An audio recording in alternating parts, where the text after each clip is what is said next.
Hey, howdy, hey! Failin Hearts here, giving you my unscripted thoughts on the new trailers for Toy Story 4 and Detective Pikachu. Let's cut to it, starting with the Pixar sequel. So, Toy Story 4. This is a movie that I wasn't exactly sold on when it was announced. I didn't feel like there was a need for it. Toy Story 3 was the perfect conclusion to the saga of Woody and Buzz. Andy gives away Woody and Buzz to Bonnie, and they all live happily ever after. The end. I'm not saying this should be the end of these beloved characters, because the Toy Story tunes, I thought, were some of the best sort of compromises to seeing these characters on the big screen again, yet not in a way that's entirely pointless. The tunes still expand on the concepts of being a toy and living in a world where toys come to life. Like, one of my favorite shorts is Small Fry, where it focuses on the idea of Happy Meal toys and those other fast food cheap stuff that just get thrown away once you get them. And judging by the teaser, this just feels like it could be a Toy Story tune. The idea of something that isn't a toy in a world of toys, in this case a talking spork. And yes, I am aware of interviews of Tim Allen and Tom Hanks saying this is incredibly emotional and this will make them cry, and the poster does make me think that there could be more to this, because it definitely looks a lot more darker, a lot more grim. People are making news articles speculating that, is Woody going to die? Is Woody going to die? I don't think so, but hey, they could surprise me. Anything goes at this point, they have a talking spork. The trailer makes the movie seem very lighthearted and fun, while the poster seems pretty dark and grim. I don't know what to expect, and maybe it's the movie's intention to not let us know. Maybe the official trailer will throw us for a curveball. I don't know. Let's keep in mind, guys, Toy Story 3's official teaser showed us nothing but lighthearted comedy.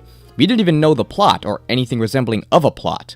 At least this teaser actually shows us a new character. So Toy Story 4's teaser definitely has a step up compared to a teaser of a movie that we eventually knew was going to be fantastic. So this is still could be fantastic. One thing I will point out is that the visuals, the lighting, it looks fantastic. Toy Story 3 already looked perfect. This is now perfection perfected. The movie still needs to try a little bit more to convince me that it's not a pointless cash grab, but hey, like I said, Toy Story 3 showed us nothing and we were still excited, and the movie still turned out great.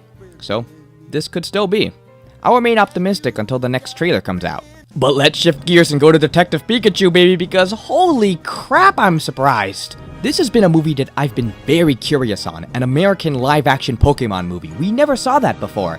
Not only that, but it's not a traditional Pokemon movie. It's based on a 3DS spin-off called Detective Pikachu. Keep in mind that I haven't been super into Pokemon since Generation 5, but I've still been following the series here and there. I still really like it, and I hold it very close to my heart. So, I was hoping that this movie would at least do the brand justice. After all, we do know how video game movies work, right? Once they come out, so Warner Brothers really needed to sell you, and like, really needed to sell you, especially after Pokemon has gotten such a big boom with games such as Pokemon Go. And they did. I am in love with this trailer. I like how it has this like dark look to it in terms of the cinematography, which is supposed to kind of be like a film noir, kinda, sorta, not really. Either way, it stands out compared to the bright and colorful sort of atmosphere of the original 3DS game.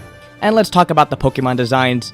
Sure, maybe they border on some sort of uncanny valley for some of them, especially Mr. Mime, but come on. There isn't any other way to do this, so they did the best they could. Sure, there were multiple times Pokemon were put into CGI before, but they just won't fit with a big budget movie. They need to have more texture, more realism to them, more than they've ever had before. And this definitely works. It's still very loyal to how they actually looked before. Jigglypuff, Charizard, Greninja, and especially Pikachu. He's still adorable, even in live action. And let's talk about Ryan Reynolds as Pikachu. Sure, he isn't Danny DeVito like what so many people wanted, but it still really works with the snappy dialogue, something that only Reynolds can deliver. It's different, and it's also different to the portrayal that Kaiji Tang does in the 3DS game, which is more of a straight man routine. This one is still a straight man, but there's a lot more wit behind it. Just all of this combined with some funny writing, some good editing with the trailer, the music, just all of that I'm saying yes to. This is actually perfect, and I can't wait to see this movie. Sure, call me shallow, call me a Pokemon fanboy for preferring this trailer over a teaser for one of the greatest movie series of all time, but in the end, this trailer just brought me so much joy, so much nostalgia, and I just can't wait to see it. Plus, it's coming out on my birthday, May 11th. That's the best birthday gift I could ever want. Will this be a good movie?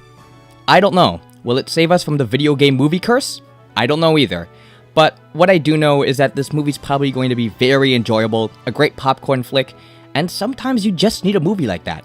I'm not expecting it to be super smart, really deep. Toy Story 4 might even have that over this movie. But in the end, if it's fun, that's what we see the movies for as well, right? Sure, many movie critics would want you to believe otherwise. Maybe they want you to look at things more objectively, analyze it, be critical. You just can't accept if something's just fun, there's gotta be something a lot more smarter behind it. And yeah, while I do think that is a factor, after all, I review movies, it shouldn't be the one deciding thing. If something is incredibly smart, but incredibly boring, do you want to see it again? Bet not, right? Movies, or any sort of media, be it books, music, games, shows, it's an emotional experience. If something doesn't incite your emotions, it's not worth seeing, no matter what its content provides. You need to have that balance, and that's why I think Detective Pikachu is just going to be great. At least, the experience will be great. And I'm sorry for rambling, but I just feel like that's something I should really get out there. And I think these two trailers perfectly demonstrate that sort of message. One doesn't particularly ignite your emotions, but one does. And that's what a good trailer should do. Ignite your emotions. After all, that's what's going to sell you on a movie. If something makes you feel indifferent, then you're going to feel indifferent towards the movie. If something's going to make you happy, you're going to feel excited for the movie. But that's just one man's thoughts on the matter. Feel free to let me know what's yours in the comments below. Maybe we can have a little discussion about it. Alright, Failin out. Peace.